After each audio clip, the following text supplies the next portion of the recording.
Hello everyone. Doctor दीदी के monthly live session doctor दीदी के साथ मन की बात में आपका हार्दिक स्वागत है। मैं हूं पूर्वी संगल और आज एक बार फिर से नए टॉपिक के साथ आपके समक्ष प्रस्तुत हूं। हम सभी जानते हैं कि डॉक्टर दीदी सभी लड़कियों और महिलाओं को online health care services provide करती हैं और साथ ही डॉक्टर दीदी के साथ मन की बात में विभिन्न टॉपिक्स पर चर्चा करती हूँ, जिसमें हमारे साथ हर बार वरिष्ठ डॉक्टर्स जुड़ते हैं और अलग अलग टॉपिक्स पर लड़कियों और महिलाओं को उनके स्वास्थ्य से संबंधित जानकारी देते हैं, साथ ही उनके द्वारा पूछी गई समस्याओं का समाधान भी करते हैं। और इसी कड़ी में आज का हमारा टॉपिक है hypertension and cardiac diseases. Generally ये जो हाइपरटेंशन होता है, ब्लड प्रेशर जिसे हम कहते हैं, कई बार ये दिल की बीमारी का सबसे इम्पोर्टेंट फैक्टर बन जाता है, लेकिन इसके बारे में किसी को पता भी नहीं होता, क्योंकि जब तक कोई दिल की बीमारी का सिम्टम ना दिखे या फिर स्ट्रोक ना दिखे, तब तक किसी का ध्यान भी नहीं जाता कि उनको हाइपरटेंशन जैसी बीमारी भी है। तो आज हम ये जानने की कोशिश करेंगे कि हाइपरटेंशन क्या होता है, कार्डियक डिजीजेज उसके साथ कैसे जुड़ी हुई होती हैं और हाइपरटेंशन की कॉम्प्लिकेशंस क्या क्या होते हैं, उनसे कैसे बचा जा सकता है। इसी विषय पर चर्चा करने के लिए आज हमारे साथ हैं डॉक्टर सुधीर अग्रवाल जी। बहुत बहुत स्वागत है सर आपका। धन्यवाद। हेलो सर, आवाज आ रही है आपको? यस जी। और साथ ही आज हमारे साथ जुड़ी हुई हैं डॉक्टर दीदी और डॉक्टर दीदी अनीता मलिक जी। बहुत बहुत स्वागत है आपका डॉक्टर दीदी। नमस्ते पूर्वी। Hello hello ma'am. चलते हैं अपने टॉपिक। नमस्कार। नमस्कार मैम। नमस्ते जी। थैंक यू पूर्वी। बहुत बहुत स्वागत है आप सभी का। आज आप हमारे साथ जुड़े हुए हैं और इस इम्पोर्टेंट टॉपिक पर हम सभी को, हमारे दर्शकों को जानकारी देंगे। तो अब मैं शुरुआत करती हूँ डॉक्टर सुधीर अग्रवाल जी से। पहले भी हमारे साथ जुड़ चुके हैं और कोरोना जैसी बीमारी के विषय में बहुत ही इम्पोर्टेंट जानकारी हमारे दर्शकों को दी थी और हमारे दर्शक भी बहुत अच्छे से वाकिफ हैं डॉक्टर सुधीर अग्रवाल जी से, जो सहारनपुर के एक बहुत ही जाने माने फिजिशियन हैं और विभिन्न मुद्दों पर जानकारी देते हैं। आज हमारे साथ हाइपरटेंशन पर जानकारी देंगे डॉक्टर सुधीर अग्रवाल जी। हेलो। नमस्कार। You welcome sir. Thank you. धन्यवाद आप सबका मेरे साथ जुड़ने के लिए, और आपने मुझे डॉक्टर दीदी के प्लेटफॉर्म से सबसे कहने इंक्रीज आवाज ठीक है? ठीक है, आवाज आ रही है आप सबको? हाँ जी बिल्कुल। हाँ जी, एक मिनट। हाँ जी ठीक है डॉक्टर साहब, ठीक है। ठीक। आप सबका बहुत बहुत धन्यवाद। आज हम हाई ब्लड प्रेशर लेडीज में, महिलाओं में हाई ब्लड प्रेशर के बारे में चर्चा करेंगे। सबसे पहले मैं आपको बताना चाहूंगा कि ब्लड प्रेशर क्या होता है। ब्लड प्रेशर, सब लोग बोलते हैं blood pressure. Blood pressure is the pressure of blood in the arteries measured in the millimeter of mercury while heart is contracting, that is called systolic, and when heart is relaxing, that is called diastolic. This blood pressure is measured in millimeter of mercury. जब heart contract करता है तो उस समय सबसे ज्यादा pressure होता है, उसको सिस्टोलिक कहते हैं, जिसकी मैक्सिमम लिमिट 140 होती है। और जब हार्ट रिलैक्स करता है उसे डायस्टोलिक कहते हैं, उसकी मैक्सिमम लिमिट 90 होती है। कोई भी प्रेशर, कोई भी ब्लड प्रेशर की रीडिंग 140 सिस्टोलिक या 90 डायस्टोलिक से अधिक होने पर या इतना होने पर इसको हाई ब्लड प्रेशर माना जाता है, जिसे आम भाषा में हाइपरटेंशन कहते हैं या उच्च रक्तचाप। तो ये तो होगी इसकी डेफिनेशन कि हाई ब्लड प्रेशर क्या है और ब्लड प्रेशर क्या है। इसमें सबसे महत्वपूर्ण है कि ब्लड प्रेशर को कैसे नापें। इसमें हमें जल्दबाजी नहीं करनी चाहिए। एक बार में कम से कम 2 या 3 बार ब्लड प्रेशर लें, पेशेंट रिलैक्स हो, 10, 15, 20 मिनट पहले तक उसने कोई सिगरेट ना पी हो, कॉफी ना पी हो, मेंटली रिलैक्स हो और वातावरण वहाँ का भागम भाग का नहीं होना चाहिए। 2-4 मिनट रेस्ट करने के बाद, ये नहीं कि आते ही सीधे ब्लड प्रेशर नापो। तो ये बहुत इंपॉर्टेंट है। रेस्ट, उसकी आर्म रेस्ट हो, रेस्टेड हो, घबराहट में ना हो। तो ब्लड प्रेशर का नापना इम्पोर्टेंट है, स्थिति इम्पोर्टेंट है। तो उसके बाद फिर कि नॉर्मल ब्लड प्रेशर क्या है। आइडियली 120 सिस्टोलिक से लेके 129 सिस्टोलिक तक नॉर्मल ब्लड प्रेशर कहते हैं। आइडियली तो optimal should be less than 120 and less than 80। High normal हम कहेंगे 130 to 139, and grade 1 is 140 to 159, grade 2 160 to 179, and grade 3 which is very high, more than 179 systolic or 100 to 100 diastolic। तो ये हुई एक थोड़ी सी वेरिएशन मैंने आपको बताया।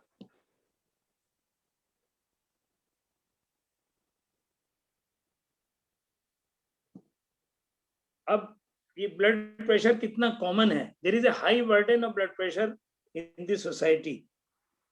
About 40% of the people above the age of 18 are suffering from high blood pressure. This is an enormous burden. And worldwide, 7.5 million deaths are occurring due to blood pressure. That is about 12% of total deaths. And another thing, I just divide between male and females. 25% of the boys above the age of 18 are suffering from high blood pressure, and 20% of the girls. Girls are slightly less. So now so this is the burden of blood pressure in the society. Why we should take treatment? That about 50% of the people who are dying from cardiovascular disease are suffering from high blood pressure. यानी 50% लोग जो cardiovascular disease से death हो रही हैं वो BP की वजह से, ब्लड प्रेशर की वजह से हो रही है। और which amounts around 9.4 million deaths worldwide every year. एक और फैक्ट बताना चाहता हूं कि 20 से 10 मिलीमीटर ब्लड प्रेशर बढ़ने से करीब कार्डियोवास्कुलर रिस्क जो है 50% बढ़ जाता है। यानी 20 मिलीमीटर मर्करी सिस्टोलिक और 10 millimetre mercury diastolic blood pressure बढ़ने से कार्डियोवास्कुलर रिस्क, हार्ट की बीमारी का खतरा 50% यानी डबल हो जाता है नॉर्मल से।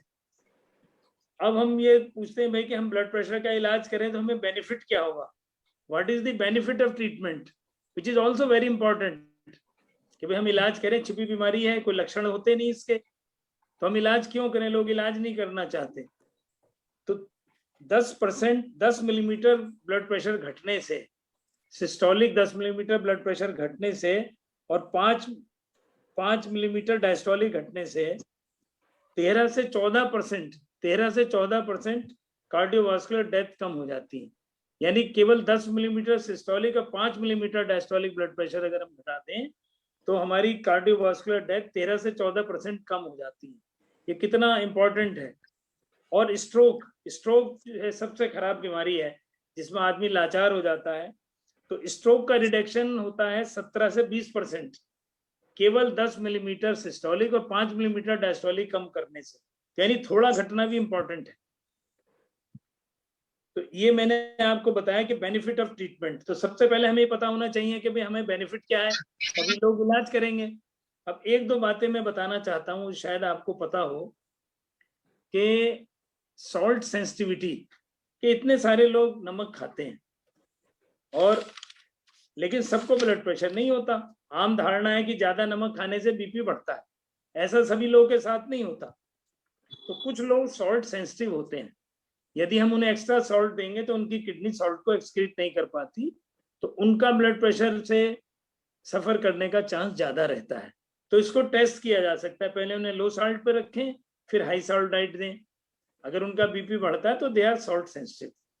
तो सारे लोग सॉल्ट सेंसिटिव नहीं होते, तो ये भी इंपॉर्टेंट चीज है। और सॉल्ट एक्सक्रीशन होता है किडनी से, पसीना आने से। हमारा देश चूंकि गर्म देश है, पसीना ज्यादा आता है, तो पसीना ज्यादा आने से सॉल्ट लॉस होता है, तो ब्लड प्रेशर हमारे यहाँ वेस्टर्न कंट्रीज के मुकाबले में, यूरोपियन कंट्रीज के मुकाबले में कम है और हमारी डोज रिक्वायरमेंट भी कम है। तो ये जानना भी बहुत महत्वपूर्ण है। और दूसरे, अब हम करेंगे बात, ये हमने बात की कि भाई सॉल्ट सेंसिटिविटी की और इलाज से क्या लाभ है। ये हमने बताया कि भाई 20% से 20 से 10 कम से जो है ये इतना बेनिफिट होता है। ये तो मैंने 2 डिजीज और भी बेनिफिट होते हैं, पेरिफेरल वास्कुलर डिजीज का भी बेनिफिट होता है। तो अब हम शॉर्ट में, अब आप लोगों के साथ, चूंकि ये साइंटिफिक केवल डॉक्टर्स की मीटिंग नहीं है, आम जनता के, आम लोगों के लिए है, तो इसमें क्या मैनेजमेंट है, how to manage blood pressure, किसका ट्रीटमेंट, इलाज कैसे करें। तो सबसे ज्यादा इंपॉर्टेंट है diet modification and salt restriction. तो डाइट मॉडिफिकेशन बहुत इंपॉर्टेंट है। तो डाइट में सोडियम, जैसे अचार, चटनी, पापड़, बंद नमकीन, इन सब में नमक बहुत ज्यादा होता है, तो इसको कम खाएं। हमारे यहाँ ICMR की एक स्टडी से पता लगा कि हम लोग के औसत भारतीय भोजन में 13.8 ग्राम नमक है और इसका नॉर्थ और वेस्ट ईस्ट में भी डिस्ट्रीब्यूशन फर्क है। तो मैं आपको बता दूं, हम उत्तरी भारतीय लोग, नॉर्थ इंडियन जो है, ज्यादा नमक खाते, इनके हमारी डाइट में करीब 14 ग्राम नमक पर डे है। ईस्टर्न साइड में 9.8 है, कम है। वेस्टर्न साइड में 10.1 है और साउथ में सबसे कम है, मद्रास वगैरह में, जहां से हमारे अंकुर जी हैं, साउथ में केवल 9.4 ग्राम है। तो ये भी इंपॉर्टेंट है। तो नमक के ज्यादा सेवन से बीपी बढ़ता है, तो हमें नमक का सेवन कम करना है, जो मैंने अभी भोजन बताए। अच्छा, दूसरे पोटेशियम, पोटेशियम ज्यादा लेने से बीपी घटता है। एक और फैक्ट है जो मैं बताना भूल गया, मुझे पहले बताना चाहिए था, कि बहुत कम नमक लेना भी नुकसानदायक हो सकता है। अगर हमारी डाइट में 3 ग्राम से कम नमक है तो ऑल कॉज मोर्टेलिटी बढ़ती है। नमक कम होने के और कुछ बहुत सारी चीजें होती हैं, गिडीनेस होगी अगर सॉल्ट बहुत कम होगा, तो 3 ग्राम से कम नमक लेना भी गलत है। तो हमारी डाइट में 3 से 5 ग्राम तक नमक होना चाहिए। अच्छा, पोटेशियम, मैग्नीशियम, कैल्शियम, इनके लेने से बीपी घटता है। तो पोटेशियम किन किन खानों में ज्यादा है, जैसे आंवला, चीकू, नाशपाती, केला, नींबू, संतरा, पपीता, और इन फलों में पोटेशियम ज्यादा है, तो इनके सेवन से ब्लड प्रेशर कम होता है। लेकिन बहुत सारे लोग फल भी नमक लगा के खाते हैं, तो नमक लगा के फल ना खाएं, फल जो है नेचुरल फॉर्म में खाएं, जो भगवान ने जैसा बनाया है। अब जैसे आम खाएंगे तो बीपी घटेगा और आम का अचार खाएंगे तो बीपी बढ़ेगा। पाइनएप्पल है, सेब है, इन सब का प्रयोग हम ज्यादा करें। तो एक शब्द यूज होता है, एक वर्ड यूज होता है, DASH diet, dietary approach for to stop hypertension.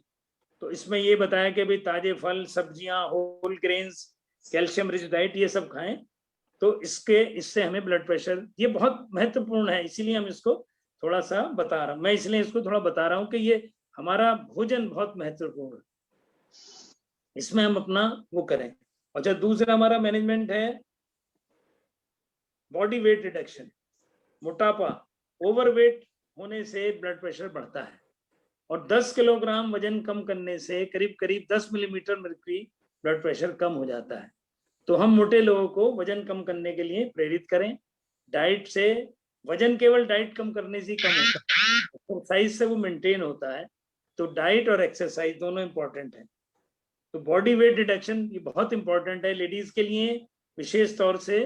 तो एक्सरसाइज, ये बॉडी वेट रिडक्शन बहुत इंपॉर्टेंट है, जिसके लिए डाइट और वो मैं बताऊंगा।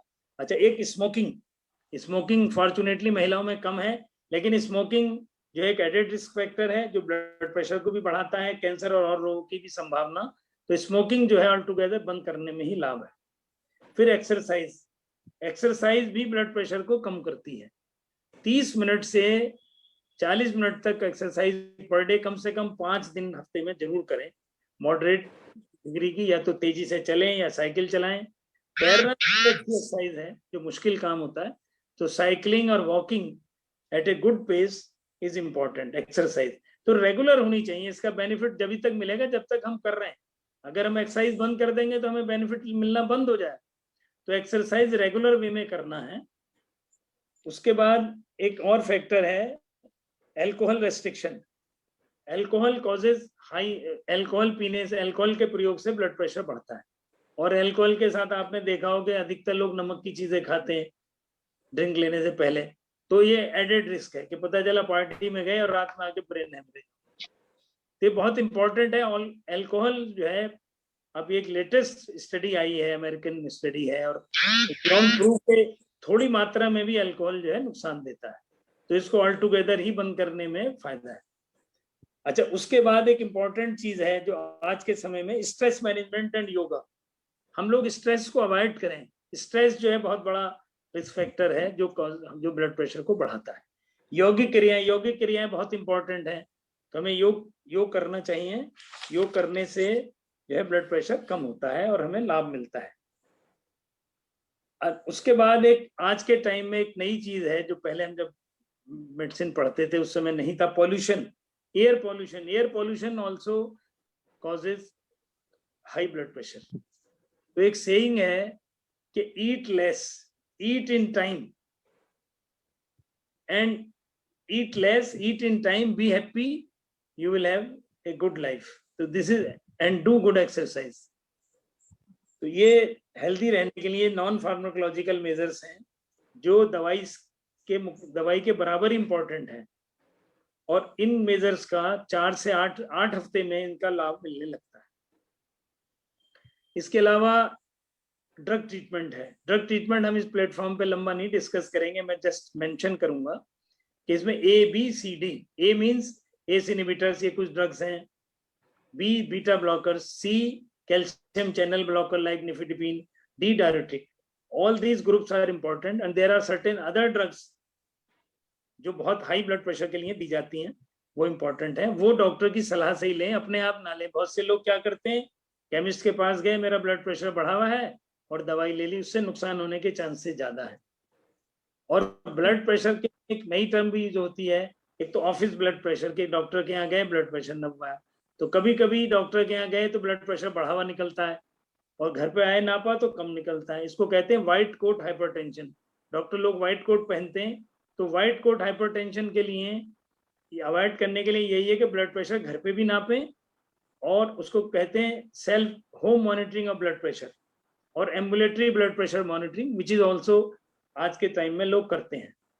तो एम्बुलेटरी मॉनिटरिंग थोड़ा सा कम्बरसम होती है, लेकिन ये की जा सकती है, इसमें नाइट और दिन का वेरिएशन भी पता लग जाता है। तो होम ब्लड प्रेशर मॉनिटरिंग बहुत इंपॉर्टेंट है आज के टाइम में। आजकल डिजिटल ब्लड प्रेशर के इंस्ट्रूमेंट्स आते हैं, उनसे हम नाप सकते हैं, क्योंकि हम मर्करी के इंस्ट्रूमेंट करते हैं। तो ये भी बहुत इंपॉर्टेंट है कि ब्लड प्रेशर वास्तव में हो, और इसकी दवाई केमिस्ट से लेके ना खाएं। अगर आपका ब्लड प्रेशर बढ़ा हुआ है किसी भी महिला का या किसी भी व्यक्ति का, तो वो उसको 2-4 बार नापे, 1-2 बार बाहर भी नपवाए, और अगर बढ़ा हुआ है अपने चिकित्सक की सलाह से ही दवा लें, केमिस्ट से लेके दवाई ना खाएं। लाइफस्टाइल मॉडिफिकेशन वो शुरू कर सकते हैं, डाइट, एक्सरसाइज, वेट रिडक्शन। तो ये मेरा मैं मैसेज एक देना चाहता हूँ कि अपनी मर्जी से केमिस्ट से लेकर दवाई ना खाएं, क्योंकि दवाई नुकसान दे सकती है। कुछ ऐसी कंडीशंस होती हैं जहाँ पे ब्लड प्रेशर बढ़ता है, उसको एकदम से कम नहीं किया जाता। तो ये चीज बड़ी महत्वपूर्ण है।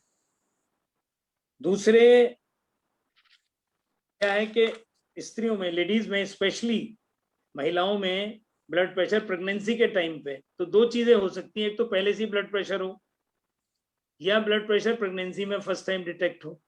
तो इसके लिए क्या है, इससे बचने के लिए प्री कंसेप्शन केयर, यानी प्रेगनेंसी होने से पहले जब महिला प्रेगनेंसी करना चाहती है तो वो अपना ब्लड प्रेशर, वेट, ये सब चेक कराए, और अगर उसमें कुछ गड़बड़ है तो उसमें डाइटरी मॉडिफिकेशन, नॉन फार्माकोलॉजिकल या डॉक्टर की सलाह से दवाई, और अपना पहले ब्लड प्रेशर कंट्रोल करें, वेट कंट्रोल करें, डाइट मॉडिफिकेशन करें, तब प्रेगनेंसी प्लान करें, ताकि प्रेगनेंसी के कॉम्प्लिकेशंस ना हो।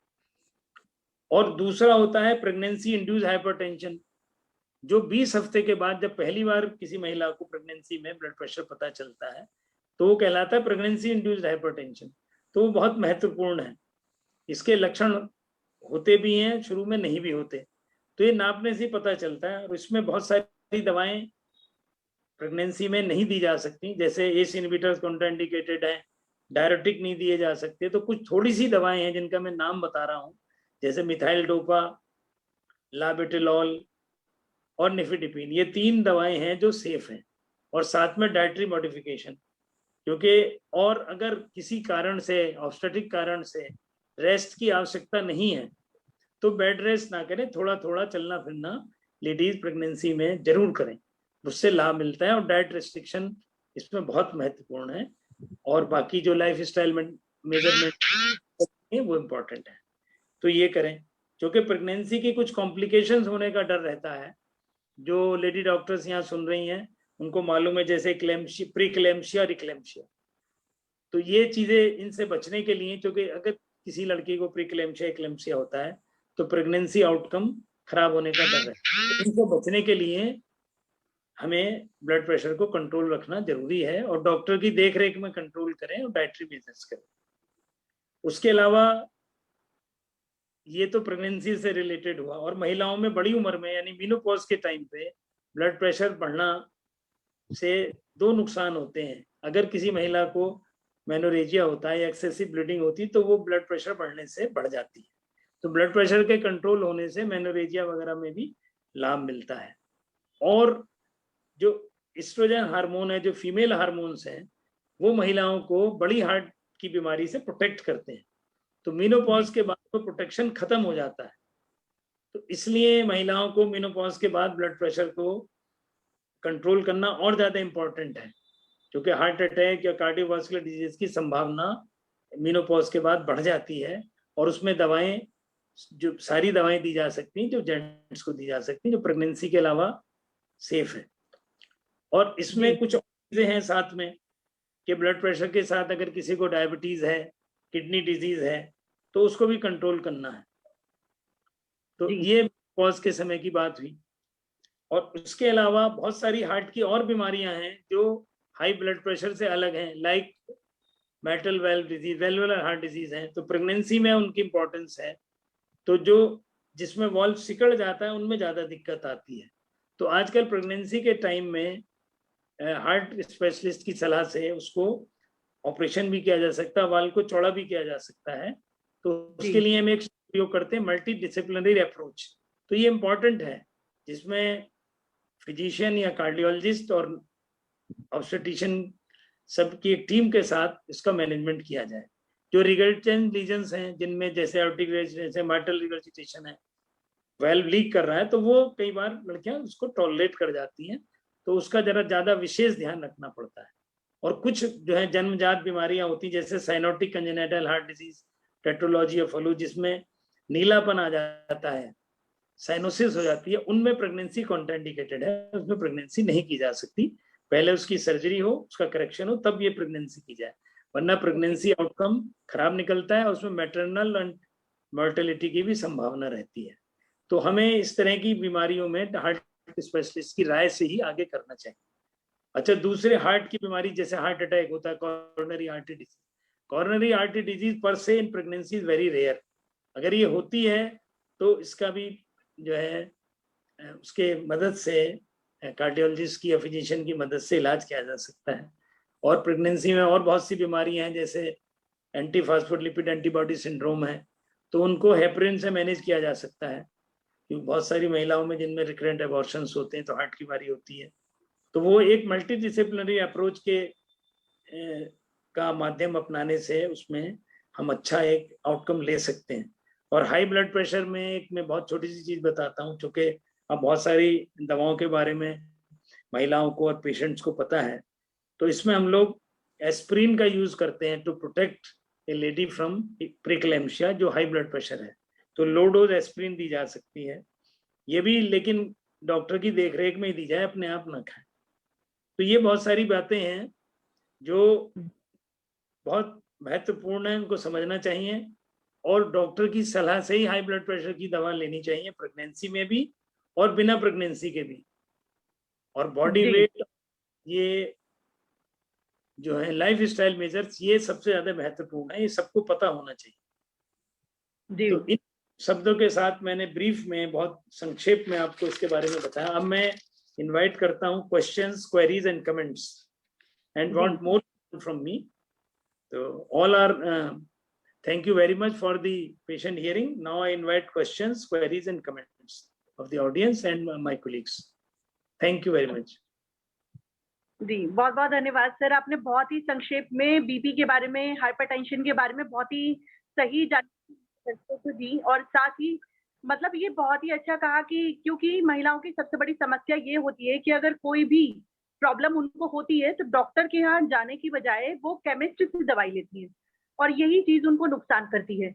और इसी के साथ अब मैं बढ़ना चाहूंगी अपने सवालों की तरफ। अभी बिल्कुल आपका लाइव सेशन देखते हुए हमारे दर्शक ने हमें सवाल भेजा है कि सर किन किन लक्षणों के दिखने पर डॉक्टर से तत्काल परामर्श लेना चाहिए, क्योंकि पता नहीं चलता सिम्टम्स का, तो ऐसे कौन सी सिम्टम्स हैं जिनको कंसीडर किया जा सकता है? देखिए, ब्लड प्रेशर शुरू में उसके कोई सिम्टम्स नहीं होते, ये केवल नापने से पता लगता है। लेकिन अगर सिर दर्द, विजुअल डिस्टर्बेंस, देखने में दिक्कत आए, उल्टी हो, बेहोशी हो, तो ये इसमें तुरंत डॉक्टर से सलाह लें। Headache, visual disturbance, nausea and vomiting, pain in abdomen, सांस फूलना, ये अगर लक्षण है, या पेशाब कम आना, इन लक्षण अगर हैं तो इसमें तुरंत डॉक्टर से सलाह लें और किसी अच्छे चिकित्सक, गली मोहल्ले के डॉक्टर से सलाह ना लें, किसी अच्छे चिकित्सक से सलाह लें। और महिला अगर गर्भवती है तो वो अपने गायनेकोलॉजिस्ट, ऑब्स्टेट्रिशियन या गायनेकोलॉजिस्ट से सलाह लें, उनकी सलाह से ही दवा करें। बिल्कुल। और अब मैं पूछना चाहूंगी डॉक्टर दीदी रेणु अग्रवाल जी से कि क्या प्रेगनेंसी का बीपी से कोई कोरिलेशन है, या फिर यूं कहिए कि क्या प्रेगनेंसी का होने वाले बच्चे पर असर पड़ता है? क्या कोई कॉम्प्लिकेशंस हो सकते हैं? डॉक्टर दीदी रेणु अग्रवाल जी, क्या आप हमें सुन पा रही हैं? हेलो। हाँ, मैं एक बात शेयर करना चाहती हूँ कि जैसे एंटीनेटल पेशेंट रूटीन में हमारे यहाँ प्रेगनेंसी के बाद हर महीने चेकअप के लिए आते हैं, तो हम उनका रूटीन में ब्लड प्रेशर और वजन कितना बढ़ रहा है, ये नॉर्मली हर पेशेंट का चेकअप होता है। तो इसे हम एंटीनेटल केयर में डालते हैं कि एंटीनेटल केयर में मंथली चेकअप 9 महीने तक जो चलता है उसमें उसका ब्लड प्रेशर और वजन बार बार चेक होता रहे। तो रूटीन ओपीडी में कुछ 2 से 5% के करीब नॉर्मल प्रेगनेंसी में चौथे 5वें महीने में हाई ब्लड प्रेशर डिटेक्ट होता है। जैसे कि डॉक्टर साहब ने अभी बताया कि हम डायस्टोलिक ब्लड प्रेशर अगर 84 से ज्यादा बढ़ने लगता है या 130 और 140 से ऊपर सिस्टोलिक चला जाता है, तो एक अलार्म है कि क्या ये लेडी 5 महीने के बाद प्रेगनेंसी के दौरान कभी भी ये बीपी टॉक्सिक हो सकता है उस लेडी के लिए। और अगर किसी भी लेडी का टॉक्सिक कंडीशन बीपी की हो तो बच्चा अफेक्ट ना हो, ऐसा हो नहीं पाएगा, क्योंकि हम मदर को, बच्चे को 1 यूनिट मान के ट्रीटमेंट देते हैं। तो इसलिए ब्लड प्रेशर को ड्यूरिंग प्रेगनेंसी बढ़ने पर मैनेज करना और भी ज्यादा जरूरी हो जाता है, क्योंकि एक अनदेखा जीवन जो माँ के गर्भ में पल रहा शिशु है, वो उसका ग्रोथ, उसका हार्ट, उसका अपना बॉडी का वजन और सर्कुलेशन सभी कुछ अफेक्टेड हो जाता है। तो इसलिए अगर प्रेगनेंसी के दौरान फर्स्ट टाइम डिटेक्ट होता है ब्लड प्रेशर, तो उसका मैनेजमेंट फिजिशियन और गायनेकोलॉजिस्ट की सलाह से पहले डाइट और एक्सरसाइज और बाद में दवाइयों द्वारा कंट्रोल करना बच्चे की ग्रोथ को नॉर्मल रखने के लिए बहुत ज्यादा जरूरी हो जाता है। जी डॉक्टर दीदी, हमें ये भी बताइए कि हाई बीपी का कोई हेरिडिटी से भी रिलेशन होता है? कोई हेरिडिटी से? हाँ जी। मैं समझती हूँ कि अगर हेरिडिटी का ब्लड प्रेशर होगा तो बहुत यंग एज पे ही आ जाएगा। जी डॉक्टर सुधीर बताएंगे, अगर कुछ हेरिडिटी का रिलेशन है क्या ब्लड प्रेशर से? सर यस, हेरिडिटी का रिलेशन बहुत ज्यादा है और ज्यादातर ये बीमारियां हेरिडिटी से रिलेटेड हैं, क्योंकि हेरिडिटी की 2 चीजें हैं, एक तो हेरिडिटी से ब्लड प्रेशर, डायबिटीज और बहुत सारी बीमारियां वो हेरिडिटी से रिलेटेड हैं। इवन जो हमारा बिहेवियर है, हमारा जो डाइटरी पैटर्न है, वो भी हेरिडिटी से रिलेटेड है। तो practically every disease is heredity related. Even ये कहते हैं एक्सीडेंट भी हेरिडिटी रिलेटेड है, क्योंकि उनका गाड़ी चलाने का स्टाइल भी वही है, उनकी थिंकिंग भी वही है, हमारी डाइट भी वही है, तो हेरिडिटी से रिलेटेड है। और इसीलिए आप लोग जो है ऑब्स्टेट्रिशियन सभी ये हिस्ट्री लेती हैं कि पेरेंट्स को ब्लड प्रेशर है या नहीं है, पेरेंट्स को डायबिटीज है या नहीं है, और जिनको है तो उनको और अधिक जो है ध्यान देते हैं, और उनको हम डाइट रेस्ट्रिक्शन तो बता ही देते हैं कि भाई डाइट तो, क्योंकि लड़कियां जनरली, जहां तक मैंने देखा है, जहां तक मेरा ऑब्जर्वेशन है, कि डाइट के मामले में बहुत लापरवाह हैं लोग, और डाइट का बहुत सारे लोगों को पता नहीं है। इसलिए मैंने डाइट का थोड़ा सा डिस्कस किया था, तो उसमें वही डाइट में हम बताएं कि नमक कम खाएं, चार चटनी पापड़, ये ज्यादातर लोग ज्यादा पसंद करते हैं प्रेगनेंसी में लड़कियां, तो उनको फ्रूट्स खिलाएं, फ्रूट्स बिना नमक के, फल खिलाएं, फल की चाट ना खिलाएं। तो ये चीजें बताना प्रैक्टिकली जरूरी है। उसने कहा भाई फल खाने को कहा है डॉक्टर साहब ने, तो फल की चाट बना के खा रहे हैं, तो उनको विशेष तौर से बताना पड़ता है कि भाई फल खाने, फल की चाट नहीं खानी। हर कोई बच्चा अपने परिवार में संस्कार पाके बड़ा होता है, चाहे उसमें लड़कियां ही क्यों ना हो, तो वो ड्राइविंग सीखना, घर का माहौल, स्ट्रेस कितना लेना, जीवन का रहन सहन का स्टाइल क्या है, फिर डाइट का स्टाइल क्या है, वही चीजें लेटर एज में फिर रिफ्लेक्ट करती हैं in the form of all hereditary problems. जो डॉक्टर साहब आपने बताया, हम लोग रूटीन में ही फर्स्ट विजिट पे ही एंटीनेटल पेशेंट से ये हिस्ट्री लेते हैं कि परिवार में किसी को शुगर या हाइपरटेंशन या स्मोकिंग या अल्कोहल की कोई हैबिट तो नहीं है।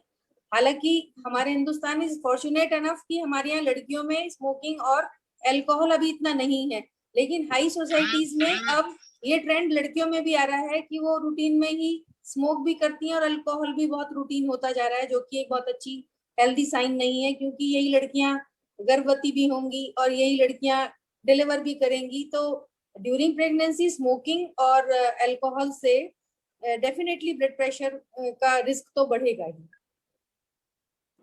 और लाइफस्टाइल, हाँ रेणु जी हेलो। हाँ जी हाँ जी, एक तो लाइफस्टाइल आजकल जैसे आपने बताया यंग गर्ल्स है, नई जनरेशन है, तो लाइफस्टाइल का बिल्कुल अलग हो गया। देर से सोना, देर से उठना, खाना पीना रूटीन सब उनका मतलब मिसमैनेज कहना चाहिए, बैलेंस सा नहीं है। तो ये भी एक फैक्टर है। स्ट्रेस, वर्क फ्रॉम होम है या ऑफिस, जैसे डॉक्टर साहब ने बताया कि ऑफिस बीपी है, जैसे वर्किंग है, वर्किंग गर्ल्स है, तो उन सब ये भी स्ट्रेस भी ऐड ऑन कर देता है बीपी के बढ़ाने के लिए।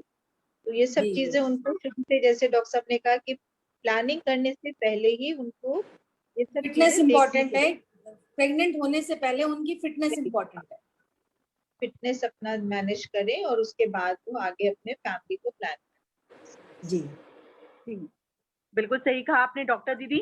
और अब मैं बढ़ना चाहूंगी अपने अगले सवाल की तरफ, जो पूछा है स्वाति जी ने पुणे से, कि प्रेगनेंसी के दौरान बीपी को कैसे कंट्रोल रख सकते हैं, क्योंकि मेरा बीपी हाई रहता है, पहली तिमाही की स्टेज पर हूं मैं, और हाइपरटेंशन की वजह से अगर कोई कॉम्प्लिकेशन होता है तो उससे कैसे बचा जाए।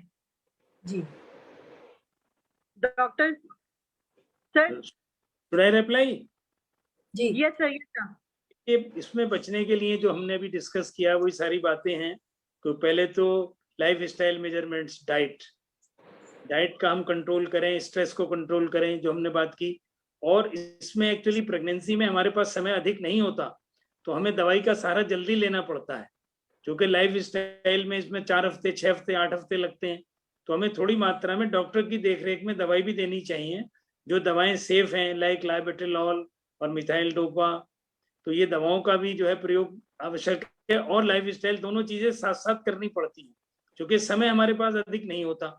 और हमें कॉम्प्लिकेशन के लिए भी जांच वगैरह करके चलें, जैसे किडनी फंक्शन है और बहुत सारी चीजें हैं, उनको करें। और दवाई और लाइफ स्टाइल मॉडिफिकेशन को हम अर्ली स्टेज पे ही लागू कर दें तो हम कॉम्प्लिकेशन से बच सकते हैं। और अगर हम इनको लेट करेंगे तो कॉम्प्लिकेशंस का डर है। तो हमें शीघ्र गायनेकोलॉजिस्ट और फिजिशियन दोनों के तालमेल से, जो मैंने बताया ना, मल्टी डिसिप्लिनरी अप्रोच, तो उससे हम ये कॉम्प्लिकेशन से प्रेगनेंसी के बच सकते हैं, और एक सेफ डिलीवरी और सेफ जो है वो अच्छा आउटकम मिल सकता है अगर गुड कंट्रोल हो। एक चीज और ऐड करना चाहूंगी कि अगर लापरवाही वश, जैसे कि हमारे पास टाइम बड़ा लिमिटेड है, 7वें या 8वें महीने में जाके पता चला कि ब्लड प्रेशर का कभी केयर ही नहीं किया, कभी दवाई नहीं खाई, तब तक जो बच्चे का नुकसान है वो रिवर्ट बैक नहीं हो सकता। जो बच्चे का नुकसान हो चुका कि उसका पेट में ग्रोथ नहीं मिला, उसको खून का दौरा प्रॉपर नहीं मिला हाई ब्लड प्रेशर माँ की वजह से, तो ग्रोथ रिटार्डेशन जिसे हम कहते हैं वो रिवर्ट नहीं हो सकता। इसलिए प्रेगनेंसी में रूटीन में कोई लापरवाही 2 जानों को नुकसान पहुंचाती है। तो मदर की लापरवाही ब्लड प्रेशर की रिगार्डिंग जितनी जल्दी हो सके उतनी जल्दी ट्रीटमेंट शुरू करना चाहिए। हाँ जी डॉक्टर, मैं भी एक कुछ पूछना चाहूंगी डॉक्टर सुधीर जी। हाँ जी। अक्सर क्या होता है, जैसे एक तो ट्रांजिएंट बीपी भी होता है, जैसे एक दिन बढ़ गया दूसरे दिन नॉर्मल रहा। तो अक्सर पेशेंट ये करते हैं कि एक दिन दवाई खाई नॉर्मल हो गया फिर वो छोड़ देते हैं कि जी आदत पड़ जाएगी। अक्सर रूटीन में ये कि हमने दवाई खाना छोड़ दिया क्योंकि हमारी हैबिट बन जाएगी। तो आप इस प्लेटफॉर्म से जरा आप ये बताएं कि कितना जरूरी बीपी का है, और जैसे जिनका ट्रांजिएंट बीपी बढ़ता है तो कितना वॉच करें वो लाइफस्टाइल, 1 हफ्ता 2 हफ्ता, और कब से मेडिकेशन शुरू करें और कितना रेगुलरली उनको लेना है। बहुत थैंक यू। देखिए, इसमें लाइफ स्टाइल के लिए हम वेट नहीं करते प्रेगनेंसी में। हम लोग क्योंकि लाइफ स्टाइल में समय लगता है, आदत व्यक्ति एकदम नहीं बदल सकता। और प्रेगनेंसी में हमें बच्चे का भी है, जैसे रेणु जी ने बताया कि ग्रोथ रिटार्डेशन से बचना है, तो इसमें हमें तुरंत ही मेडिसिन शुरू कर दें और साथ साथ लाइफ स्टाइल मॉडिफिकेशन भी। और मैं पेशेंट्स को एक खास विशेष बात बताता हूँ कि दवाई का समय, क्योंकि लोग पता चला 2 बार हमने दवाई बताई, तो सुबह की दवाई खा रहे हैं 11 बजे और शाम की खा रहे हैं 6 बजे। तो उनको अर्ली मॉर्निंग में कहता हूँ भाई 3 बार अगर दवाई लेनी है तो सुबह 6 बजे चाहे खाली पेट लें, दोपहर में 2 बजे, रात को 10 बजे स्ट्रिक्टली जो है उनको दवाई दी जाए। और उनके घर वालों को, उसकी माँ को, बहन को या पति को ये समझा देते हैं कि भाई इसको समय से दवाई देनी है, दवाई में वो नहीं बरतनी। और अगर बीपी नॉर्मल भी है तो बिना डॉक्टर के पूछे दवाई को कम ना करें। तो दवाई, एक तो इसमें क्या होता है कि जो मेनली क्या है, adherence to the drug, compliance बहुत जरूरी है। कॉम्प्लायंस ना होने से ही वो बीपी घटता बढ़ता है। तो दवाई बीपी के साथ साथ, दवाई के साथ साथ दवाई के साथ साथ डाइटरी मॉडिफिकेशन भी दोनों साथ साथ चलाते हैं, क्योंकि डाइटरी मॉडिफिकेशन इतनी जल्दी नहीं हो पाता। हम बताते जरूर हैं लेकिन पेशेंट्स उतनी जल्दी नहीं कर पाते, क्योंकि कम नमक का खाना अच्छा नहीं लगता तो लोग खाते नहीं। तो ये सारी चीजें हैं, तो दवाई का देना ज्यादा इंपॉर्टेंट रहता है प्रेगनेंसी में, क्योंकि समय कम है और इसीलिए हम इससे बच सकते हैं। और बहुत स्ट्रिक्टली उनको बताएं कि भाई ये करना बहुत आवश्यक है, नहीं तो आपका आउटकम खराब निकलेगा। तो और इससे जो है आपको बचना है, तो इसको, दवाई को और परहेज को साथ साथ लेके चलें। जो बीपी की दवाई 3 टाइम बताई जाती है सर, वो जो आपने बिल्कुल सही तरीके से बताया कि 6 बजे, 2 बजे, 10 बजे, 8-8 घंटे पे पूरे 24 घंटे दवाई का कवरेज हो जाता है। इसी तरीके से जो बीडी डोजेस बताई जाती हैं कि सुबह शाम की डोज है, उसको भी 12-12 घंटे लेना चाहिए। जैसे सुबह 8-9 बजे ली तो शाम को भी 8-9 बजे। पेशेंट अपनी कन्वीनियंस से सुबह की दवाई 10-11 बजे लेते हैं और रात की दवाई 5-6 बजे ले लेते हैं। तो उससे एक तरफ तो आपका बहुत ज्यादा टाइम हो गया रात का और सुबह का टाइम कम हो गया, तो वो ड्रग की डिलीवरी बीपी को स्टेबल रखने के लिए प्रॉपर काम नहीं करती।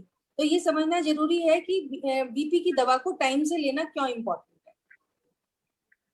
डॉक्टर साहब, सॉल्ट में अगर लो सोडियम सॉल्ट भी, अगर कई पेशेंट हैं कि हम नमक के बगैर नहीं रह सकते, तो उसका रोल है? लोना सॉल्ट जैसे है या लो सोडियम सॉल्ट? सॉल्ट का थोड़ा बहुत तो रोल है, वो टेस्ट को ऐड कर देता है। तो इसलिए मैं कह रहा हूँ, जो आप कह रही हैं बिल्कुल ठीक कह रही हैं, कि इसलिए दवाई का प्रयोग बहुत आवश्यक है। क्योंकि दवाई का और उसका समय, हम उसमें टाइम लिख देता हूं मैं तो, और सभी को करना चाहिए कि भाई 6 बजे, और अगर 2 बार किए तो सुबह के 8 बजे, रात को 8 बजे। तो उससे एक तो ड्रग की, और क्योंकि ये बड़ा मुश्किल होता है परहेज करना, और ऐसे पीरियड में वहां जब वैसे ही कई बार नौसिया होता है और चीजें होती हैं, तो दवाई का प्रयोग बहुत जरूरी है। और अगर किसी को नौसिया है तो पहले उसको हम नौसिया को कंट्रोल करेंगे कि एंटी एमेटिक देंगे, उसके बाद ये खाएं, जिससे कि दवाई उल्टी में ना निकले। जी बिल्कुल सही कहा आपने सर। और इसी के साथ मैं पूछना चाहूंगी अपना अगला सवाल कि डॉक्टर दीदी अनीता जी, मैं आपसे ये पूछना चाहूंगी कि आप प्रेगनेंसी के दौरान हाई बीपी में एक्सरसाइज करना सही रहता है फीमेल्स के लिए? डॉक्टर दीदी अनीता जी। हाँ, जैसे पहले तो ये डिपेंड करता है कि कितना बीपी आपका कितने रेंज में जा रहा है। अगर माइल्ड बीपी है, 130-90 तक है या 140 तक है, तो वॉक वगैरह, तो जैसे डॉक्टर सुधीर जी ने कहा कि लाइट वॉक आधे घंटे का आप कर सकते हैं। ब्रीदिंग एक्सरसाइज जैसे योगा के प्राणायाम वो आप कर सकते हैं। बैठ के हल्की आप थोड़े से लेग मूवमेंट्स आप कर सकते हैं, इसमें कोई नुकसान नहीं। लेकिन अपना बीपी का मेंटेन होना बहुत जरूरी है। अगर पैरों में सूजन ज्यादा है या सांस में दिक्कत हो रही है, बीपी ज्यादा है जैसे बीपी की वजह से, तो उस समय थोड़ा एक्सरसाइज करना मुश्किल हो जाता है।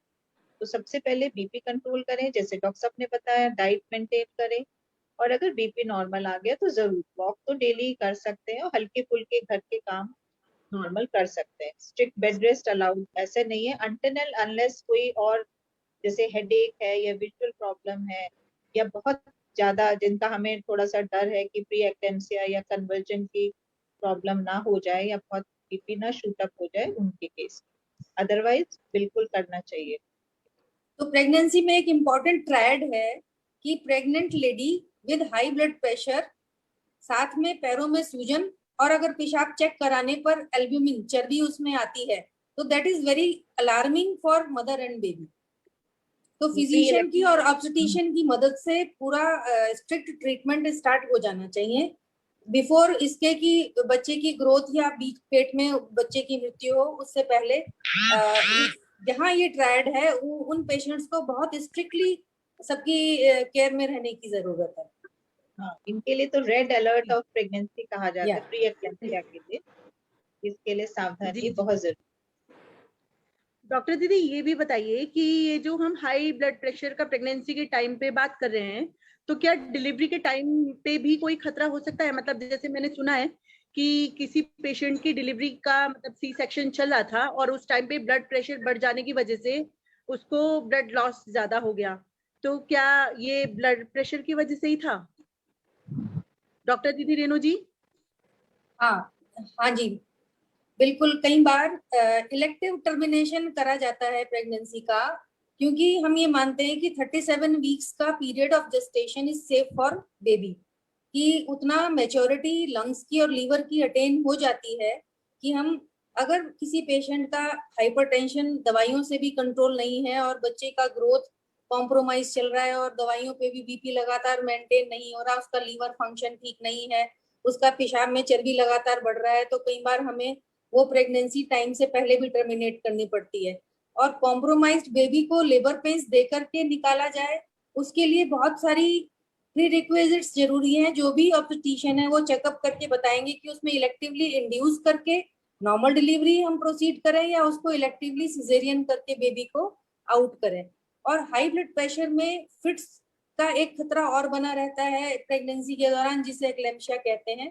तो कई बार उस ग्रेवियस कंडीशन से बचने के लिए भी टाइम से पहले ऑपरेशन द्वारा बच्चे को निकालने में मदर और बेबी दोनों की भलाई होती है।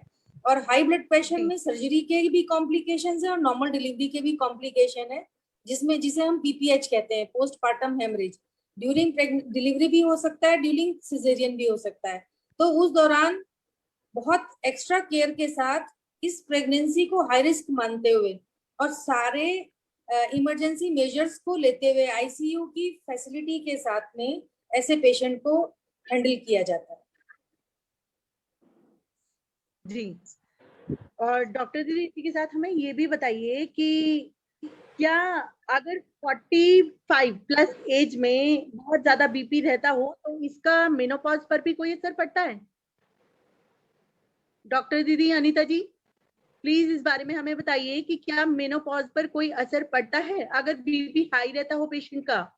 नहीं, मेनोपॉज के अराउंड जैसे एस्ट्रोजन विड्रॉल होता है तो हार्मोनल प्रॉब्लम से मेंसेस इरेगुलर हो सकते हैं, लेकिन अगर बीपी काफी हाई है तो इरेगुलर मेनोरेजिया जिसको कहते हैं, ब्लीडिंग ज्यादा हो सकती है, इरेगुलर हो सकता है और डिलेड भी हो सकता है।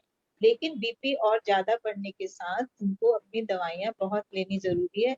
जैसे डॉक्टर साहब ने बताया कि जैसे जनरल हम लोग मेंस में है, जैसे जेंट्स में ट्रीटमेंट है, इसी तरह से मेनोपॉजल एज में, लेकिन हमें उसमें ध्यान रखना पड़ेगा कोई एसोसिएटेड फीचर जैसे डायबिटीज तो नहीं है मेनोपॉज में, ये थायराइड की प्रॉब्लम तो नहीं है, हार्ट की प्रॉब्लम इन लेडीज को हो जाती है, वो सब एसोसिएटेड मेडिकल प्रॉब्लम्स तो नहीं है, कोमॉर्बिडिटी जिनको कहते हैं, उन सबको देखते हुए इनका ट्रीटमेंट करना जरूरी है और इसको निग्लेक्ट नहीं करना चाहिए। लेकिन इस एज में मेनोपॉजल एज ग्रुप में आके थोड़ा लेडीज अपने लिए लापरवाह हो जाती हैं अक्सर, वो 2 दिन दवाई खाएंगे या 1 हफ्ते वो फिजिशियन की दवाई खाएंगे फिर छोड़ देती हैं कि जी हमारे तो हैबिट बन गई थी इसलिए हम लोग इसको नहीं लेना चाहते।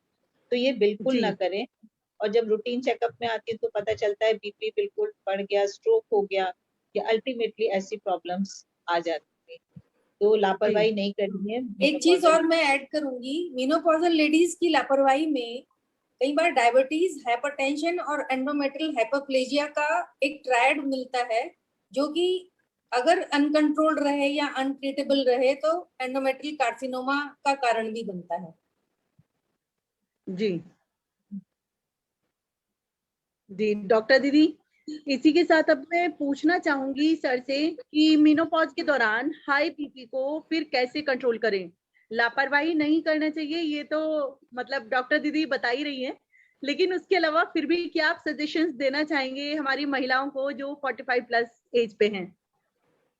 देखिए 45 प्लस एज पे जो महिलाएं हैं, एक तो हमारे पास ड्रग का रेस्ट्रिक्शन नहीं है, तो हमें उनको उनका ब्लड प्रेशर बहुत जल्दी कंट्रोल करना चाहिए, जितना जल्दी हो सके, क्योंकि हमारे पास ड्रग का रेस्ट्रिक्शन नहीं है। उनको हम बाकी एवेल्युएट करें, लाइफ स्टाइल मेजर्स हैं, डाइटरी अप्रोच के साथ साथ दवाई भी दें, और दवाई में जो हर एक के लिए अलग अलग दवाई होती है, जैसे मैंने बताया ABCD, ए से एस इनहिबिटर्स जी, और बीटा ब्लॉकर, C से calcium channel blockers and D से डायरेटिक, यूजली जो है लो डोज कॉम्बिनेशन प्रेफर किए जाते हैं। तो seeing the condition of the patient, अगर उनको इडीमा ज्यादा है, सांस ज्यादा फूल रहा है, हार्ट फेलियर की तरफ जा रहे हैं, तो डायरेटिक और बीटा ब्लॉकर का कॉम्बिनेशन, और अगर हार्ट रेट कम है तो उनको एस इनहिबिटर्स और डायरेटिक का कॉम्बिनेशन। तो ये थेरेपी टेलर मेड होती है, और उनका ब्लड प्रेशर हमें कंट्रोल करना है, और साथ में हमें ये भी देखना है कि उनका किडनी फंक्शन ठीक रहे। और बाकी अगर कोमॉर्बिडिटीज हैं, जैसे डॉक्टर मिसेस मलिक ने बताया कि भाई अगर उनको डायबिटीज है, साथ में हाइपोथायराइड है या हाइपरथायराइड है, तो उसका भी कंट्रोल करें, और वेट रिडक्शन, डाइटरी मेजर्स, सारी चीजें साथ साथ लेके चलें। लापरवाही का तो कोई मतलब ही नहीं है, क्योंकि इस समय भी ये बड़ा इम्पोर्टेंट टाइम होता है फैमिली में। अगर हेड ऑफ द फैमिली है, लेडी है, तो उसका ठीक होना भी बहुत आवश्यक है। तो उनको बताएं कि भाई इसमें महत्वपूर्ण क्यों है। मैं बार बार अपने पेशेंट्स को एक बात बताता हूँ, और सभी लोग बताते होंगे, कि भाई स्ट्रोक से बचना है। स्ट्रोक सबसे खराब बीमारी है कि भाई आदमी का हाथ पैर बेकार हो गया, तो मैं देसी भाषा में एक शब्द में, अपने हाथ पैर सही सलामत रखने तो ब्लड प्रेशर का इलाज करो, मरना जीना तो ईश्वर के अधीन है। तो लोग इस बात से थोड़ा सा कन्विंस हो जाते हैं कि भाई चलता फिरता रहे इंसान तो अच्छा है। तो स्ट्रोक जो है सबसे खराब चीज है, जो मैंने स्ट्रेस भी किया था कि स्ट्रोक से बचने के लिए ब्लड प्रेशर का कंट्रोल बहुत जरूरी है। और सर स्ट्रोक क्या होता है बता दीजिए। स्ट्रोक जो है जैसे हार्ट अटैक, ऐसी ब्रेन अटैक। ब्रेन अटैक को साइंटिफिक लैंग्वेज में स्ट्रोक कहते हैं। जैसे दिल की धमनियों में, दिल की आर्टरीज में ब्लड जम जाता है, उसे हार्ट अटैक कहते हैं। ऐसी ब्रेन की आर्टरीज में अगर ब्लड जम जाता है तो उसे स्ट्रोक कहते हैं। स्ट्रोक में दो वैरायटी होती है, एक तो थ्रोम्बोटिक कि ब्लड जम गया, क्लॉटिंग हो गई, और एक दूसरे का ब्रेन हेमरेज भी हो जाता है, तो उसको हेमरेजिक स्ट्रोक कहते हैं। तो 85% लोगों में थ्रोम्बोटिक स्ट्रोक होता है, 15% में हेमरेजिक होता है। तो अगर जो कहते हैं कि दिमाग की नस फट गई तो पैरालिसिस हो गया, वो हेमरेजिक स्ट्रोक है जी। तो हेमरेजिक स्ट्रोक में ब्लड प्रेशर को एकदम डाउन किया जाता है, और थ्रोम्बोटिक में धीरे धीरे। लेकिन दोनों के प्रिवेंटिव मेजर्स एक ही है कि control of blood pressure. Blood pressure अगर कंट्रोल होगा तो आप थ्रोम्बोटिक स्ट्रोक से भी बचा रहेगा महिला, और हेमरेजिक स्ट्रोक से भी। और मेनोपॉज के बाद दोनों का इंसिडेंस जो है जेंट्स और लेडीज में करीब करीब बराबर है, क्योंकि जो एस्ट्रोजन का प्रोटेक्टिव इफेक्ट है वो खत्म हो गया। तो थ्रोम्बोसिस भी इक्वली कॉमन है, और हेमरेज भी। डिपेंड करता है कि उनकी वेसल्स की क्या कंडीशन है। तो हमें दोनों को कंट्रोल रखना है, और इसमें स्ट्रेस का भी बड़ा रोल है। जो लोग स्ट्रेस में ज्यादा हैं, जैसे मैंने बताया अल्कोहल में, अब मैं किसी पार्टी में गए, अल्कोहल लिया, साथ में नमक बहुत खाया, बीपी की दवाई भी खाना भूल गए शाम को, तो रात में ब्रेन हेमरेज हो गया। और बहुत सारे लोग एक काम और करते हैं कि व्रत वगैरह में, स्पेशली मुस्लिम में जो लंबे व्रत चलते हैं, इनके रमजान वगैरह में, रमजान में ये लोग व्रत रखते हैं, तो लोग दवाई नहीं खाते, और दिन में तो खाना नहीं खाते, रात में ओवर ईटिंग करते हैं, और रात में खाना खाने से ज्यादा गड़बड़ होता है। तो उसकी वजह से के इंसिडेंसेस हो जाते हैं, बढ़ जाते हैं। और एक नई चीज जो मैं आपको बताना चाह रहा हूँ नमक के बारे में, कि बहुत सारे लोग जो हैं चाय में नमक डाल के पीते हैं। This is very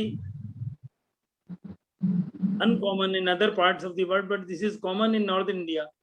even in Saharanpur है, मैंने जितने ब्रेन हेमरेज के पेशेंट्स की हिस्ट्री ली तो पता चला कि चाय में नमक डाल के पीते, तो विच इज वेरी घी भी डाल लेते हैं, नमक में घी, चाय में घी भी डाल के पिया जाता है।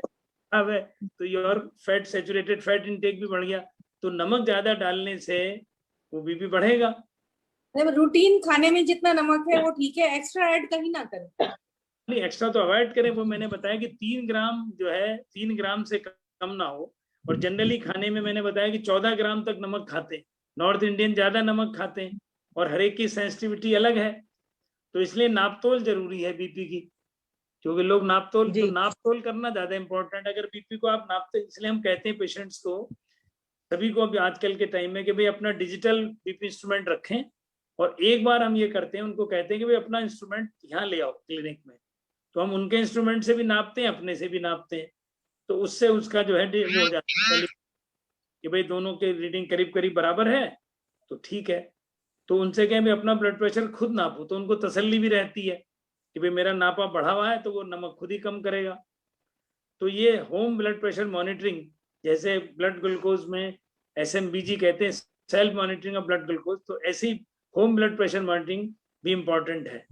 तो डिजिटल ब्लड प्रेशर है, अपना नाप लो, अगर नॉर्मल चल रहा है तो दवाई चलने दो।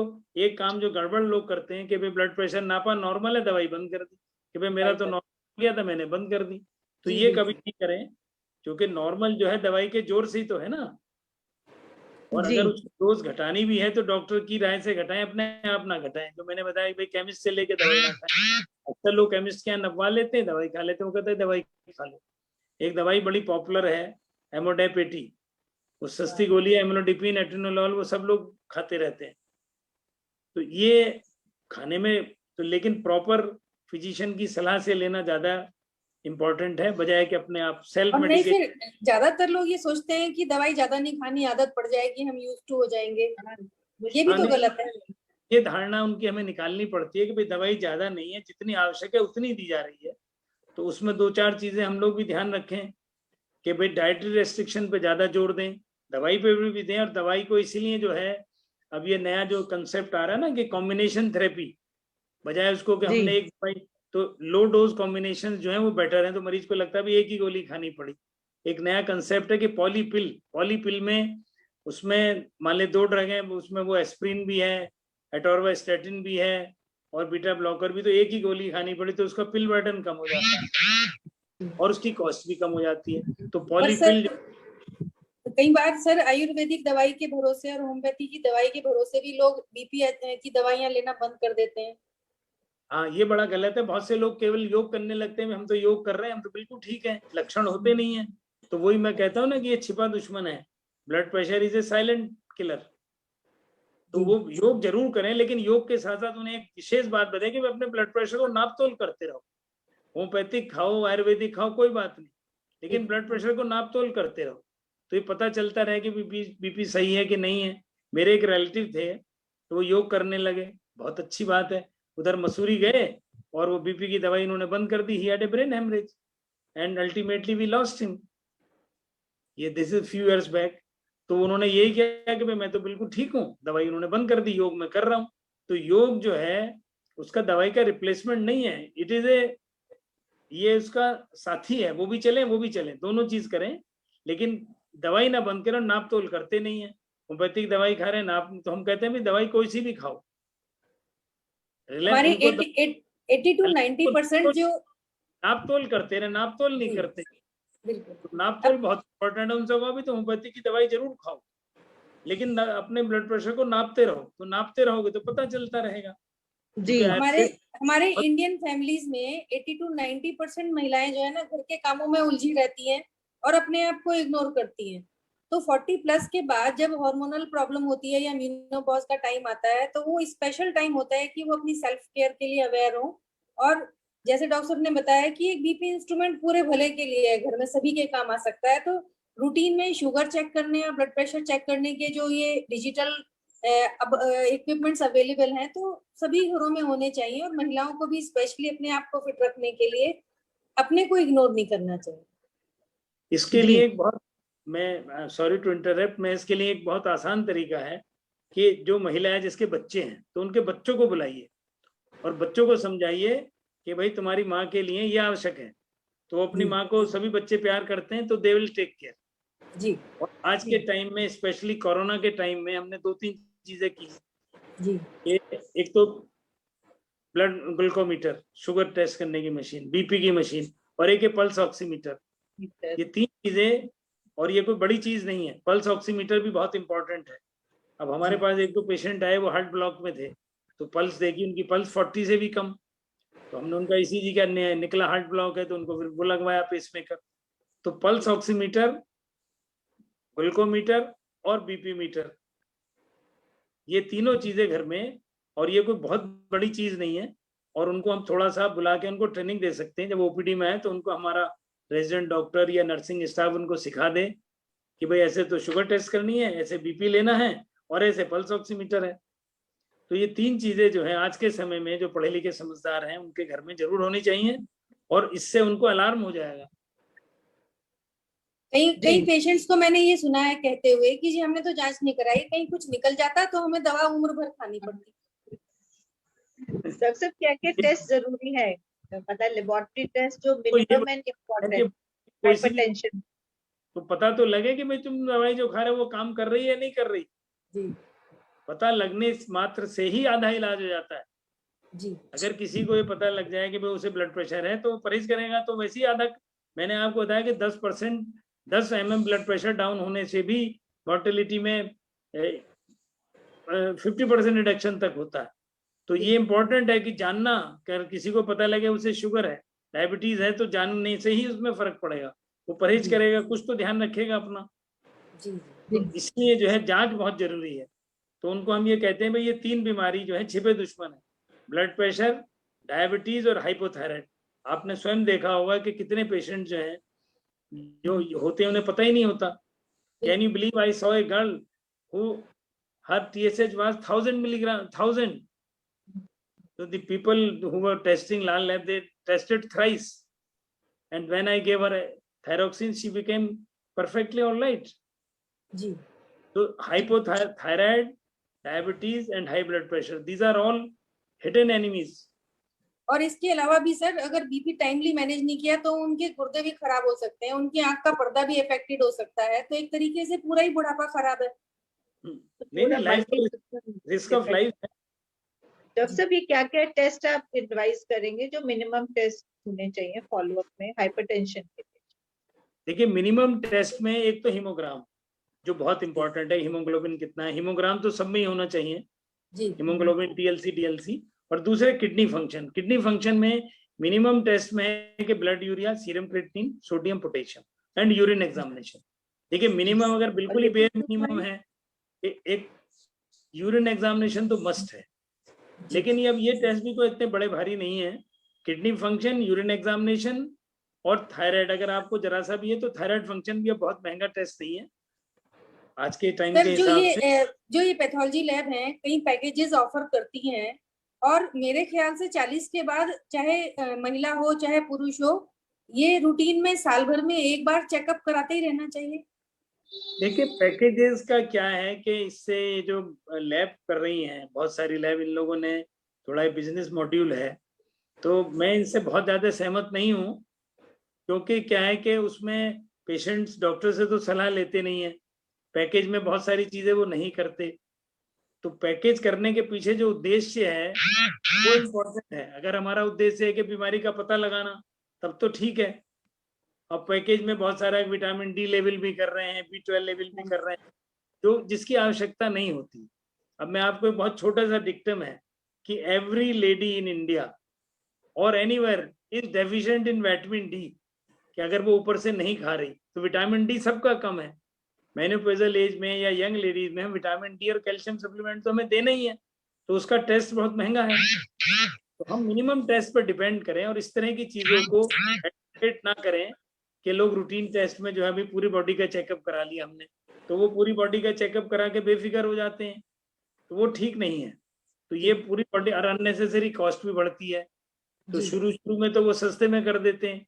अब ये उनकी रिलायबिलिटी का भी भगवान मालिक है कि भाई कितनी रिलायबिलिटी है। जी जी। ये बहुत जरूरी है कि भाई हमारा जो टेस्ट हो, थायराइड फंक्शन हो, मतलब प्रॉपरली हो।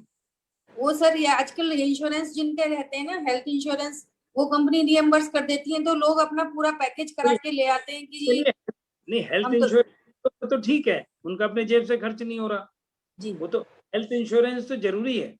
Even a person perfectly healthy, he should get insured. क्यों?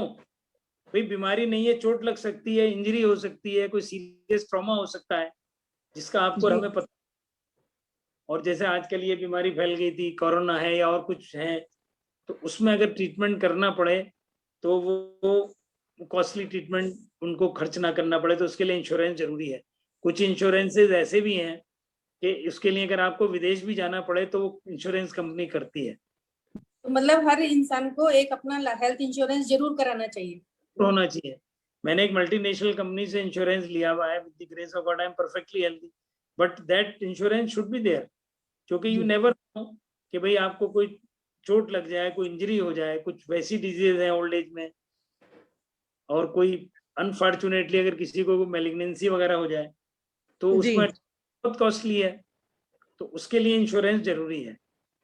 और अगर इंश्योरेंस आदमी अफोर्ड कर सकता है तो जरूर करना चाहिए। कुछ गवर्नमेंट ने भी इंश्योरेंस किए हैं जैसे, तो ये भी बड़ा अच्छा है भाई। जो गवर्नमेंट नॉमिनेटेड सेंटर्स हैं वहां पर मेरा एक पेशेंट उसका फ्री में वो करा के आया पीजीआई चंडीगढ़ में। वो ये उनका कार्ड था ना, कार्ड बन रहे हैं ये आयुष बाईपास आयुष्मान कार्ड, तो ये अच्छा है। तो ये तो सरकार काफी और फैसिलिटी बहुत दे रहे हैं गवर्नमेंट। हाँ, अच्छे हॉस्पिटल जाके आपको फ्री ट्रीटमेंट मिल जाता है। तो इंश्योरेंस ना होने की वजह से बहुत सारे लोग नहीं करा पाते क्योंकि खर्चा नहीं कर सकते। तो जो अफोर्ड कर सकते हैं उन्हें इंश्योरेंस कराना चाहिए, और बाकी अगर सरकार की तरफ से आयुष की सुविधा है तो उसमें करना चाहिए, ताकि लोग ज्यादा से ज्यादा लोग अच्छी मेडिकल केयर ले सकें। मेडिकल केयर तो भाई सभी के लिए इम्पोर्टेंट है। सर कार भी नहीं खरीदते तो इंश्योरेंस कराते हैं, तो हेल्थ का क्यों ना कराएं? यूँ तो कार का इंश्योरेंस तो गवर्नमेंट की तरफ से कंपलसरी है। एक्सीडेंट हेल्थ भी तो इम्पोर्टेंट है ना सर, हेल्थ भी इम्पोर्टेंट है, सबसे ज्यादा इम्पोर्टेंट है जिसको लोग नेग्लेक्ट करते हैं। बिल्कुल। तो एक चीज कहता हूँ लोगों से, जो व्यापारी लोग आते हैं, कि भाई अगर हेल्थ अच्छी होगी तो कमाई भी अच्छी होगी जी। If you are healthy you will earn more, if you are sick you will fell down quickly. तो ये अगर हम उनको समझाएं कि भाई अगर आपका स्वास्थ्य अच्छा होगा तो आपकी कमाई भी अच्छी होगी, आपकी आमदनी भी अच्छी होगी, तो उनकी बात समझ कि हाँ डॉक्टर साहब ये तो आप ठीक कह रहे हैं। खर्चा भी तो कम हो जाएगा ना बीमारी में सर। हाँ, बीमारी में कम होगा नहीं और कमाई ज्यादा होगी। अब आप बीमार पड़ जाएंगे तो कैसे बिजनेस करेंगे, कैसे काम करेंगे? जी बिल्कुल सही कहा आपने सर। दोनों चीजें हैं। ऐसी महिलाओं के साथ महिला स्वस्थ रहेगी तो घर स्वस्थ रहेगा उसका। तो उसको समझाते हैं बच्चों को, भाई तुम्हारी माँ चली गई तो माँ कहाँ से लाओगे जी। इसलिए जो है उनको इम्पोर्टेंट है। नहीं, मीनोपॉजल लेडीज आज भी गांव में बहुत नेग्लेक्टेड है। गांव में नहीं, शहर में भी। शहर में भी बहुत है। वो लोग बिल्कुल जब तक कोई प्रॉब्लम नहीं होती या बिल्कुल हो जाएंगे, मतलब मीनोपॉज में मेंसेस की बीमारी भी लोग झेलते रहते हैं कि तो जाने वाले हैं इसलिए तंग कर रहे हैं, तो दिखाएंगे ही नहीं कि कितना ब्लड लॉस हो गया। पता चला 7-8 ग्राम हीमोग्लोबिन रह गया, उठा ही नहीं जा रहा है चारपाई से, तब दिखाने चलेंगे कि जी 55 साल की उम्र हो गई, महीने बंद नहीं हो रहा है और इतना इतना हैवी फ्लो हो रहा है, और केयर नहीं कर रहे हैं कि जी हो जाएगा ठीक, हो जाएगा ठीक। हाँ जी, हाँ जी।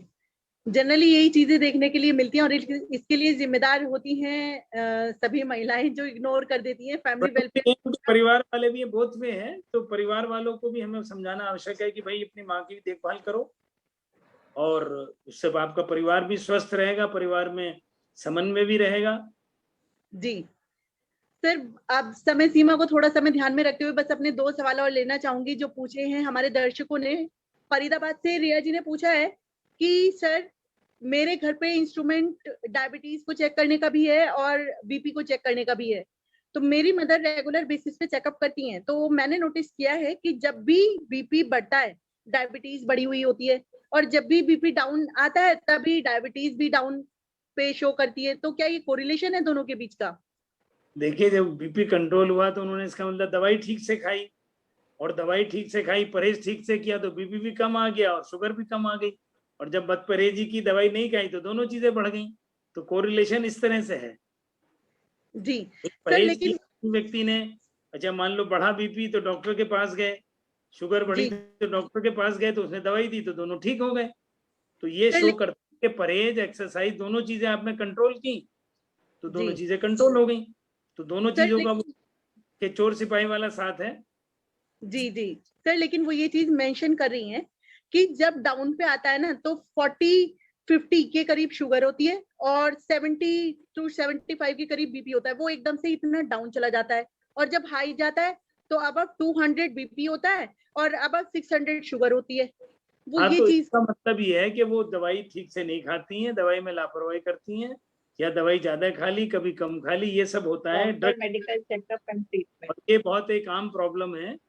और पता चला कि अक्सर क्या होता है कि माइल्ड डायबिटीज है तो दवाई ज्यादा खा ली तो हाइपो में चले गए, वरना क्या होगा अगर हाइपोग्लाइसीमिया होगा तो बीपी बढ़ेगा उस समय। तो ये जो कह रही हैं ये इसके पीछे रीजन ये है कि दवाई में गड़बड़ है उनकी, और वो अपने डॉक्टर के पास जाएं और दवाई को ठीक से करें और रेगुलर वे में करें। वो दवाई का गैप करती होंगी कि 4 दिन दवाई खा ली 4 दिन नहीं खाई, तभी ऐसा होता है। दवाई खा ली तो कंट्रोल हो गया, दवाई नहीं खाई तो बढ़ गया। तो उनकी मात्रा कम, इसका इलाज है कम मात्रा में दवाई रेगुलर वे में दें, ना कि ज्यादा मात्रा में छोड़ छोड़ के खाएं। जी इसका कारण ये है कि वो ज्यादा मात्रा में दवाई कभी खाई कभी नहीं खाई। तो ऐसे पेशेंट्स को लो डोज में, कम डोज में लगातार दवाई देनी चाहिए। ओके ओके जी। और अगला सवाल मैं लेना चाहूंगी जो पूछा है सुनीता जी ने, पूछ रही हैं, वो दिल्ली में रहती हैं। उन्होंने कहा है कि सर जब भी मेरे सिर में दर्द होता है, मेरी गर्दन की पिछली हड्डी में दर्द होता है, साथ में सीधे हाथ में झंझनाहट भी होती है, और उसी टाइम पे अगर बीपी चेक करूं तो 130 अबव आता है। तो क्या ये मुझे हाइपरटेंशन की प्रॉब्लम है? नहीं, हाइपरटेंशन की प्रॉब्लम उन्हें नहीं है। ये जो सर्वाइकल स्पॉन्डिलोलाइटिस की वजह से है, तो गर्दन में दर्द होकर हाथ में दर्द जाता है, और स्पॉन्डिलोलाइटिस का पेन गर्दन में भी हो सकता है, सिर में भी हो सकता है। तो उनका ये गर्दन की एक्सरसाइज करें और परहेज करें, ये बीपी नहीं माना जाएगा। और अगर उनको और कोई रिस्क फैक्टर नहीं है, साथ में ब्लड प्रेशर, हाइपरटेंशन या थायराइड वगैरह नहीं है, तो वो अपना गर्दन की एक्सरसाइज करें और पैरासिटामोल की गोली ले सकती हैं और अपना चेकअप कराएं। ये जो है सर्वाइकल स्पॉन्डिलाइटिस की वजह से सिम्टम्स हो सकते हैं। जी, आई होप दोनों को अपने क्वेश्चंस का आंसर मिल गया होगा, रिया जी को भी और सुनीता जी को भी। और इसी के साथ मैं बढ़ना चाहूंगी अपने आज के सेशन की समाप्ति की ओर, और गुजारिश करूंगी सर आपसे ही कि क्या आप हमारे देश की महिलाओं को, लड़कियों को क्या मैसेज देना चाहेंगे? भाई मैसेज महिलाओं को, लड़कियों को, नहीं, सबके लिए एक ही है कि भाई स्वस्थ रहें, प्रसन्न रहें और अपना ध्यान रखें, ब्लड प्रेशर को कंट्रोल करें, अपने वजन को कंट्रोल करें, स्वस्थ रहें, तभी वो अपने परिवार को स्वस्थ रहेंगी। तो मैसेज ये है कि स्वस्थ रहने के लिए ये इनको छिपे दुश्मनों से बचें। जी, बहुत बहुत धन्यवाद सर हमारे साथ जुड़ने के लिए। और अब मैं गुजारिश करूंगी डॉक्टर दीदी अनीता जी से, कृपया कुछ शब्द कहें वो हमारे देश की महिलाओं के लिए एक मैसेज के रूप में। मैं तो ये कहना चाहूंगी, सबसे पहले महिलाएं अपने परिवार की और समाज की धुरी है, और अगर हमारे राष्ट्र की महिलाएं स्वस्थ हैं तो हमारा देश स्वस्थ रहेगा। क्योंकि उनके, एक लड़की से आप सोच लो, एक लड़की युवती बनती है, फिर उसको फैमिली बेयर करनी है, बच्चे होने हैं, प्रेगनेंसी बेयर करना है, और मेनोपॉज, मतलब थ्रू आउट फ्रॉम एडोलेसेंस से मेनोपॉज तक उसको अपने फैमिली को देखना है। तो सबसे पहले उसको अपने हेल्थ का प्रायोरिटी पे रखना चाहिए, चाहे वो किसी भी एज ग्रुप की हो, किसी भी स्टेज ऑफ लाइफ।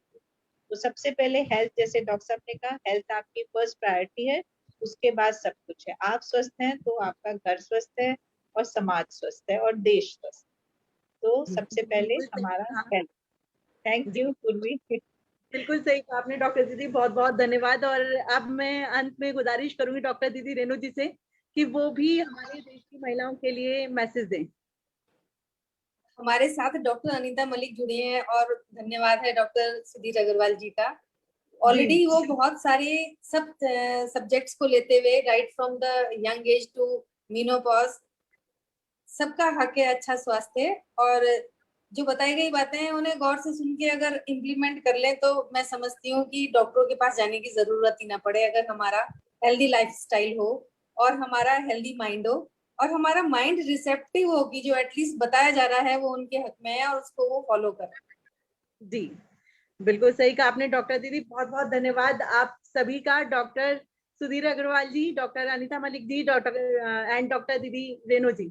आप अपने बहुत ही बिजी शेड्यूल में से कुछ समय निकालते हैं ताकि हमारे दर्शकों तक उनके स्वास्थ्य से संबंधित जानकारी पहुंच पाए। और मैं उम्मीद करूंगी कि हमारे सभी दर्शक जो हमारे साथ जुड़े हुए हैं वो डॉक्टर की बात को बहुत ध्यान से सुनकर उसको इम्प्लीमेंट भी करेंगे, क्योंकि डॉक्टर दीदी का यही मोटिव रहता है कि ज्यादा से ज्यादा जानकारी, ज्यादा से ज्यादा उनकी समस्याओं का समाधान उन तक पहुंचाया जाए ताकि इस देश की महिलाओं को निरोग बनाया जाए, क्योंकि वही इस धरती की निर्माता और पोषणकर्ता होती है। और अंत में मैं धन्यवाद करना चाहूंगी दैनिक जागरण की पूरी टीम का जो हमारे साथ जुड़ी हुई है और डॉक्टर दीदी की इस मुहिम को सफल बनाने में पूरा योगदान करती है। इसी के साथ अपनी टेक्निकल टीम का भी हम धन्यवाद करना चाहेंगे, जिनके अथक प्रयास के कारण हम लोग आपसे लाइव बात कर पाते हैं। तो इसमें हमारे अंकुर जी और उनकी टीम का हम बहुत धन्यवाद करेंगे, जिसके कारण हम अपना लाइव डॉक्टर दीदी के साथ जुड़ पाते हैं।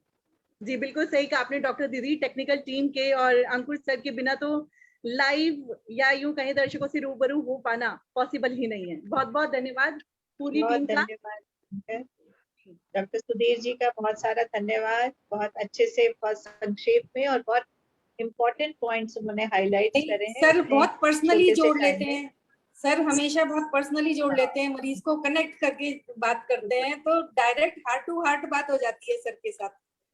जी धन्यवाद, थैंक यू। थैंक यू पूर्वी, thank you Reddy, thank you नमस्ते। नमस्ते सबको, नमस्ते। सभी दर्शकों का भी बहुत बहुत धन्यवाद। अगली बार फिर हम आपके सामने हाजिर होंगे एक नए topic. Wish you good health to everyone. Thank you sir, thank you so much sir. Okay okay.